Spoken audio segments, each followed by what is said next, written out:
አረ ወዳጅ የአንድ ቀን ወዳጅ አንተ ስትጠፋ ይጠፋል ዘመዲ። ሰበር ዜና ቤተሰብዬ አድማጭ ተመልካቾቼ እንግዲህ የሰዓት ዜናችን ቀጥሏል ማለት ነው።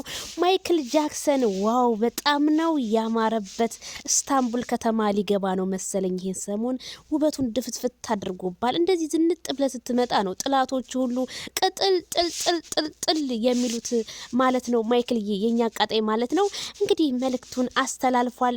መቼም ወዳጅ እንዳለ ሁሉ ጥላት ቢበዛበትም እንግዲህ ምን አለ መልእክቱ? ክፉ ቀን ትክክለኛዎቹን ሰዎች ሊያሳያችሁ ነው የሚመጣው፣ ግን አስመሳይ እንደሆነ ማን እስከ መጨረሻው አብሯችሁ እንደሚቆይ ኢቲሲ ብለዋል ማለት ነው። እንግዲህ አስመሳይ ሰዎች ቶሎ ይከስማሉ፣ እውነተኛ ደግሞ ወዳጅ ሰው ደግሞ አብሮ እስከ መጨረሻው እስከ ዓለም ፍጻሜ ድረስ ይቀጥላል አለ ማይክል ጃክሰን። ትክክል ብላል። ምንም አልተሳሳክም። መልእክቱ ይድረስ። ይሄ ግን መልእክቱ ለማ ይሆን? መቼም እርግጠኛ ነኝ ለሩታ ነው የሚሆነው፣ ለማንም ሊሆን አይችልም። ምክንያቱም በአሁኑ ሰዓት እንግዲህ እሷ ናት አሳልፋ እንግዲህ ከሌላ ወንድ ጋር የሆነችው። ምክንያቱም ቀስ ማለት ነበረባት ለማለት መሰለኝ።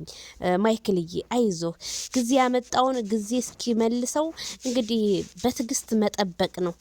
አይዞ መቼም ለሄርሜላ አይመስለኝም፣ እርግጠኛ ነኝና ጊዜ ብዙ ነገር ያሳይሃል። ጊዜ ወዳጅህንም ጥላትክንም ያሳይሃል።